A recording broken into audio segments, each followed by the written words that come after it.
घूम आओ चाहे कहीं, सिलेक्शन होगा यहीं। हेलो प्यारे बच्चों, कैसे हो आप सभी। उम्मीद करते हैं आप लोग बहुत अच्छे होंगे और आपकी तैयारी बहुत अच्छी चल रही होगी। बच्चों, आज अपन बात करने वाले हैं प्रॉफिट एंड लॉस के थर्ड टाइप पर। थर्ड टाइप पे अपन आ चुके हैं। अगर आपने पहले वाले दो टाइप के वीडियो अगर नहीं देखे हैं तो उनको आप देख लीजिएगा, क्योंकि अपन कॉन्सेप्ट वाइज चल रहे हैं, जैसा कि आपको मालूम होगा। साथ ही साथ अगर आप क्लास से पहली बार जुड़े हो हमसे, तो क्या है, बेल आइकन को प्रेस कर लें और सब्सक्राइब कर लें चैनल को, ठीक है। तो अपन क्या करते हैं, टाइम ना खराब करते हुए डायरेक्ट क्वेश्चन पे आते हैं और समझते हैं कि इस क्वेश्चन को अपन कैसे करेंगे, ठीक है। तो देखो, अपने सामने ये क्वेश्चन लिखा हुआ है, इस क्वेश्चन को समझते हैं कि इस क्वेश्चन को अपन कैसे करेंगे। ये लिखा है, एक व्यक्ति 60 संतरे 11 रुपए यानी 21 रुपए प्रति दर्जन की दर से खरीदता है। यानी 60 संतरे 21 रुपए प्रति दर्जन की दर से खरीदता है, उन्हें 24 रुपए प्रति दर्जन की दर से बेचता है, तो वह प्राप्त करता है, लाभ प्राप्त करता है या हानि प्राप्त करता है, ये बात की जा रही है, ठीक है। तो इस सवाल को अपन कैसे करेंगे, ये बात को समझते हैं और देखते हैं। देखो, इसमें कहा गया है 60 संतरे, तो यानी कि 60 संतरे हैं और इसमें से कहा गया प्रति 21 रुपए प्रति दर्जन के हिसाब से बेचा जा रहा है। यानी कि एक दर्जन की कीमत होती, एक दर्जन जो होते हैं वो कितने होते हैं, 12 होते हैं। कितने होते हैं, तो होते हैं 12। तो हम देखते हैं, अगर 60 में अगर हम 5 से भाग देते हैं तो हमें दिख जाता है, यानी कि 12 से भाग देंगे अपन, ठीक है। अगर अपन क्या करेंगे, 12 से भाग देंगे तो 12 पंजे कितना होता है, 60। यानी कि 5 दर्जन निकल के आ गए अपने, 12 पंजे 60। एक दर्जन कितने होते हैं, 12, ठीक है। तो 12 पंजे 60 यानी कि 5 दर्जन है ये टोटल संतरे। तो कितने रुपए बेचे जा रहे हैं, तो 21 रुपए, यानी कि 5 गुणा 21 जब हम करेंगे तो 21 पंजे होता है 105। कितना होता है, 105 रुपए। तो 105 रुपए में उसने खरीदे, फिर कहा गया है उन्हें 24 रुपए प्रति दर्जन की दर से बेचता है। लेकिन बेच रहा है 24 में, खरीदे तो 21 में, 24 में बेच रहा है। यानी कि वही 5 दर्जन जो हैं, जो 5 दर्जन हैं, बेचे जा रहे हैं 24 रुपए में। 24 पंजा होता है 120, ठीक है। तो अगर हमें दिख रहा है 120 के बेच रहा है और 105 के खरीदे थे, तो हमें दिख रहा है कितनी प्रॉफिट हो रही है। तो 120 में से यदि 105 घटाएंगे तो हमें दिख रहा है 15 रुपए। 15 रुपए का लाभ हो रहा है उसे। कितने रुपए का लाभ हो रहा है, तो 15 रुपए का लाभ हो रहा है। बस यही अपना क्या हो जाएगा, आंसर। यानी कि सेकंड नंबर ऑप्शन अपना आंसर हो जाएगा कि 15 रुपए का लाभ, ठीक है।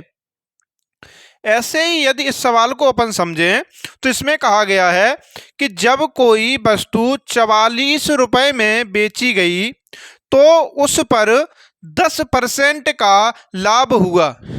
वस्तु का लागत मूल्य था, यह कहा जा रहा है वस्तु का लागत मूल्य था। तो इसे अपन ऐसे करेंगे, समझते हैं कि 44 रुपए में, ठीक है, रुपए में बेची गई और 10% का लाभ कमाना है, तो 44 गुणा 100 बट्टे 110, क्योंकि 10% लाभ कमाना है। एक जीरो से एक जीरो कट गया, 11 चौक 44 और 10 जो पीछे बचे थे 10 का गुणा जब 4 से होगा, 10 चौक 40।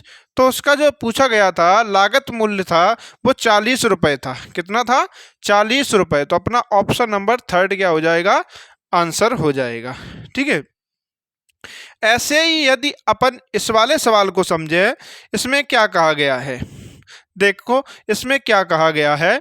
एक दुकानदार अपने सामान पर क्रय मूल्य से 20% अधिक मूल्य अंकित करता है। यदि वह नकद पर 10% की छूट देता है तो उसे प्राप्त प्रतिशत लाभ होगा, यह कहा गया है। जब कभी भी आपको इस टाइप का सवाल अगर कहीं एग्जाम में मिले तो आप याद रखना, इसके लिए एक फॉर्मूला होता है, a plus b plus minus a b बट्टे 100, ए बी बट्टे 100। ये क्या होता है, इसका फॉर्मूला होता है सवाल को करने का। तो इसे अगर अपन फॉर्मूला में रखें तो 20% अधिक, ये कहा गया था 20% अधिक में, यानी कि 20%, ठीक है, माइनस 10% की छूट देता है तो -10, -10 गुणा 20 बट्टे 100, ठीक है। जब इसे ऐसे करेंगे तो एक जीरो से एक जीरो कट गया, इससे ये कट गया, दो जीरो कट गए। तो 20 में से जब 10 घटाएंगे तो अपने सामने दिख रहा है तो कितना बचेगा, तो बचेगा 10। ठीक है, यहाँ लिख देते हैं हम 20 में से 10 घटाएंगे तो 10 बचेगा। और इधर ये माइनस का चिन्ह लगा हुआ है, पीछे कितने बचे हैं, 2। जब हम 10 में से 2 घटाएंगे तो कितना बचेगा, 8। यही क्या हो जाएगा अपना आंसर, यानी कि उसे प्राप्त प्रतिशत लाभ क्या है, वो 8। ठीक है, यही अपना आंसर हो जाएगा। ठीक है, आप इनको आप नोट कर लो, फिर और जो क्वेश्चन है उन्हें आपके लिए कराते हैं।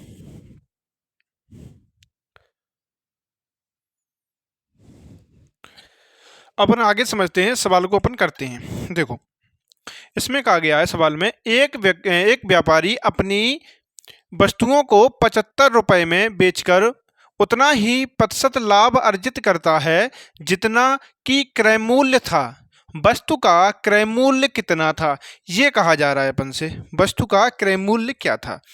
तो जब कभी ऐसा सवाल पूछा जाए तो इस बात को आप नोट कर लीजिएगा। तो जो संख्या जो दी जाती है, जैसे कि यहाँ वैल्यू दी गई है 75, यानी कि 75 दी गई है अपन को। ठीक है, तो इस वैल्यू को क्या करो, इसके ऐसे फैक्टर दो करो, ऐसे फैक्टर करो जिनका अंतर 10 हो। ठीक है, ऐसे फैक्टर करो जिसका अंतर 10 हो। तो हम देखते हैं, अगर इसका अगर ऐसे करें अपन कि फैक्टर करें 15 पंजे कितना होता है, 75। ठीक है, तो इनका अंतर करें तो 10 का आ रहा है, तो बस ऐसा ही फैक्टर किया जाता है जिसका अंतर आए 10। ठीक है, इन दोनों का अंतर आया 10, तो इसका फैक्टर किया अपन ने 75 का, तो एक 15 हुआ, एक 5 हुआ। तो जब ये फैक्टर कर लो आप, उसके बाद जो 5 लिखा हुआ है इसके पीछे एक जीरो लगा दो, ये 50 हो गया। उसके जब 15 था इसके पीछे अगर जीरो लगा लो तो ये कितना हो गया, 150 हो गया। ठीक है, यानी 150 हो गया। तो बस क्या है, जीरो लगा लिया जाता है उन्हीं के पीछे, तो इसके पीछे जीरो लगा दिया, किसके पीछे लगा, जो छोटी वाली जो वैल्यू है ये वाली, तो ये हमेशा क्या होती है, क्रय मूल्य। क्या होती है, क्रय मूल्य।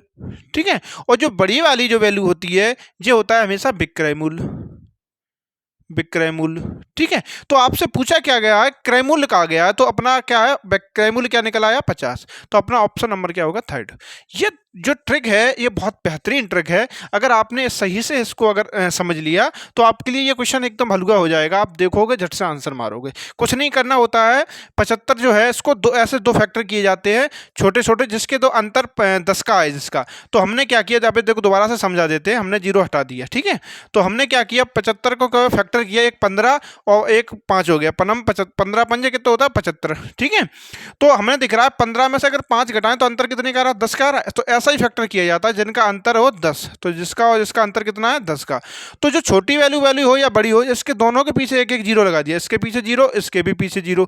जो छोटी वाली संख्या जो होती है, जैसे ये 50 है यानी 50 है, तो ये क्या हो गया अपना क्रय मूल्य। जो बड़ी वाली वैल्यू जो होती है 150 जो है, ये हो गया विक्रय मूल्य। आपसे अगर विक्रय मूल्य इस सवाल में पूछा जाता तो आपका आंसर होता 150। ठीक है, अगर यहाँ क्रय मूल्य पूछा गया तो आपका आंसर हो गया 50, छोटा वाला। ठीक है, तो ये हो गया आंसर। ठीक है, जो भी पूछा जाए दोनों आंसर आप दे सकते हो। ऐसे ही करके अगर इस वाले सवाल को समझे अपन, इसमें क्या कहा गया है, किसी घड़ी को क्रमशः 4% तथा 6% लाभ पर बेचने पर प्राप्त लाभों के अंतर 12 रुपए है, यानी कि बेचा गया है उसका लाभों का जो अंतर बताया गया अपन को वो है 12 रुपए। तो इस घड़ी का क्रय मूल्य है, क्रय मूल्य अपन से पूछा जा रहा है। तो इस सवाल को अपन कैसे करेंगे, ये देखो, इसमें कहा गया है कि घड़ी को क्रमशः 4%, ठीक है, यानी कि 4% लाभ पर, और दूसरे को कितने बेचा गया है, 6% लाभ पर। ठीक है, 4% और 6% लाभ पर, और ये दोनों को जो अंतर आया है वो अंतर रुपए में हमें दिया गया है 12 रुपए में जो अंतर क्या है, 12 रुपए का। ठीक है, ये अंतर रुपए में 12 का। तो हमें दिख रहा है ये 6% और 4%। तो हम अगर देखें अंतर रुपए में 12 का और परसेंट में अंतर कितने का होगा, 6 में से 4 घटाएंगे तो कितना हो जाएगा, 2। तो ये 2% की जो वैल्यू हमें दी गई है वो दी गई है ये 12, ये वाली। ठीक है, ये 12, तो ये 2% की वैल्यू हो गई 12, तो 1% की वैल्यू क्या हो जाएगी, तो 2 से अगर हम 12 को काटेंगे तो कितनी बार जाएगा, ये 6 बार, तो 1% की वैल्यू हो गई 6। ठीक है, ओपन से घड़ी का क्रय मूल्य पूछा है, तो क्रय मूल्य हमेशा क्या होता है, वो होता है 100। तो 100% बराबर क्या हो जाएगा, 100 का घड़ा अगर हम 6 में करेंगे तो ये कितना हो जाएगा, 600। कितना हो जाएगा, 600। तो यही क्या हो जाएगा अपना आंसर, यानी कि ऑप्शन नंबर फर्स्ट अपना आंसर हो जाएगा। ठीक है, तो ये कुछ क्वेश्चन थे आज आपके लिए जो बहुत महत्वपूर्ण क्वेश्चन थे, जो आपके लिए 3 टाइप के माने जाते हैं। जी आपके एग्जाम में जरूर मिलेंगे इस टाइप के क्वेश्चन, क्योंकि क्योंकि यही क्वेश्चन है जो बार बार रिपीटेशन करते हैं आपके एग्जाम में।